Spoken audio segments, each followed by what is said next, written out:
CM किसान टंका बा कालिया योजना टंका ଯେଉଁମାନେ ପାଉଛନ୍ତି ସେମାନଙ୍କ ପାଇଁ ଖୁସି ଖବର ଆସିଲା।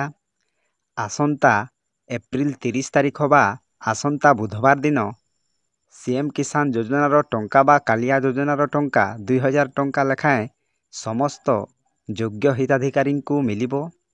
ଯେଉଁମାନେ ଯୋଗ୍ୟ ଅଟନ୍ତି ବା ଯେଉଁମାନେ ପୂର୍ବରୁ ଏହି सीएम କିଷାନ ଟଙ୍କା ବା କାଳିଆ ଯୋଜନା ଟଙ୍କା ପାଉଥିଲେ ସେମାନଙ୍କୁ ନିଶ୍ଚୟ ଏହି 2000 ଟଙ୍କା ଆପଣମାନଙ୍କ ଆକାଉଣ୍ଟକୁ ଆସିଯିବ।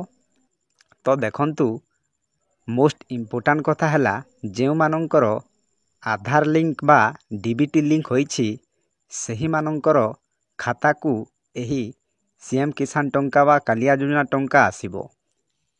ତେଣୁ ଆଜିର ଭିଡ଼ିଓରେ ମୁଁ ଆପଣମାନଙ୍କୁ ଏହି सीएम କିଷାନ ଟଙ୍କା ବା କାଳିଆ ଯୋଜନା ଟଙ୍କା ବିଷୟରେ ଆପଣମାନଙ୍କୁ ସବୁକିଛି ଡିଟେଲ୍ସ କହିବି। ତେଣୁ ଭିଡ଼ିଓକୁ ଗୋଟିଏ ଲାଇକ୍ କରନ୍ତୁ, ସମସ୍ତଙ୍କ ପାଖକୁ ସେୟାର କରନ୍ତୁ ଏବଂ ମୋ ଚ୍ୟାନେଲକୁ ପ୍ରଥମେ ଆସିଥିଲେ ଗୋଟିଏ ସବସ୍କ୍ରାଇବ୍ କରି ଅଲ୍ ନୋଟିଫିକେସନ୍ ଉପରେ କ୍ଲିକ୍ କରନ୍ତୁ। ଫଳରେ ଏହିପରି ହେଲ୍ପଫୁଲ୍ ନୂଆ ନୂଆ ଭିଡ଼ିଓ ଆପଣମାନଙ୍କ ଠାରେ ପ୍ରଥମେ ପହଞ୍ଚିବ। ତ ଡେରି ନକରି ଚାଲନ୍ତୁ ଭିଡ଼ିଓକୁ ଷ୍ଟାର୍ଟ କରିବା। ତ ଦେଖନ୍ତୁ ଆଜ୍ଞା, ଏହି सीएम କିଷାନ ଟଙ୍କା ବା କାଳିଆ ଯୋଜନା ଟଙ୍କା ସମସ୍ତ ଯୋଗ୍ୟ ହିତାଧିକାରୀଙ୍କୁ ଏହି ବୁଧବାର ଦିନ 30 ତାରିଖ ବା ଏପ୍ରିଲ 30 ତାରିଖ ଆସିବ। ତାପରେ ଦେଖନ୍ତୁ, ଆପଣମାନଙ୍କୁ ଏହି सीएम କିଷାନ ନୂଆ ଲିଷ୍ଟ ଆସିଲା ବୋଲି ବହୁତ ୟୁଟ୍ୟୁବର ମାନେ ଭିଡ଼ିଓ ଜାରି କରୁଛନ୍ତି। ତ ସେହି ଭିଡ଼ିଓରେ ପଢ଼ନ୍ତୁ ନାହିଁ। ଏପର୍ଯ୍ୟନ୍ତ ସରକାର ଏହି सीएम କିଷାନ ବା କାଳିଆ ଯୋଜନାର ନୂଆ ଲିଷ୍ଟ ଏପର୍ଯ୍ୟନ୍ତ ସରକାର ଜାରି କରିନାହାନ୍ତି। ଆପଣମାନେ ସେହି ଷ୍ଟେପକୁ ଫଲୋ କରନ୍ତୁ ନାହିଁ। ଯେତେବେଳେ ନୂଆ ଲିଷ୍ଟ ଆସିବ, ଏହି सीएम କିଷାନ ବା କାଳିଆ ଯୋଜନାର ନୂଆ ଲିଷ୍ଟ ଆସିବ, ମୁଁ ଆପଣମାନଙ୍କୁ ଏହି ଭିଡ଼ିଓ ମାଧ୍ୟମରେ ପ୍ରକାଶ କରିବି।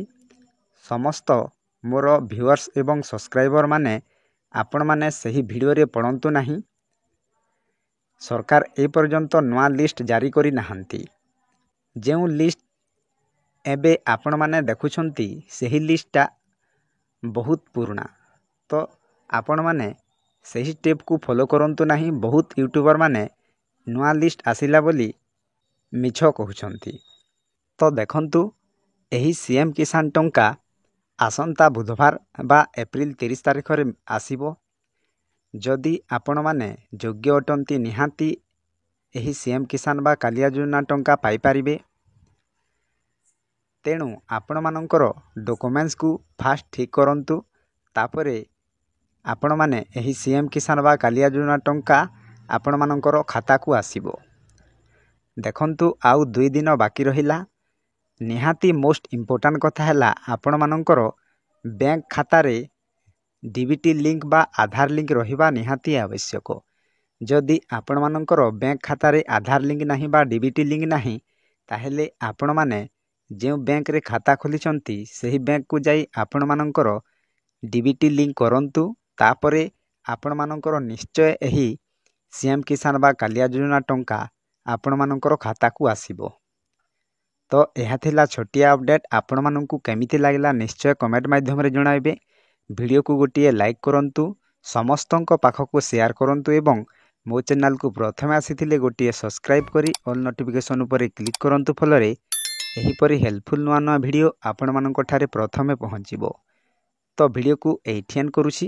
ଜୟ ଜଗନ୍ନାଥ।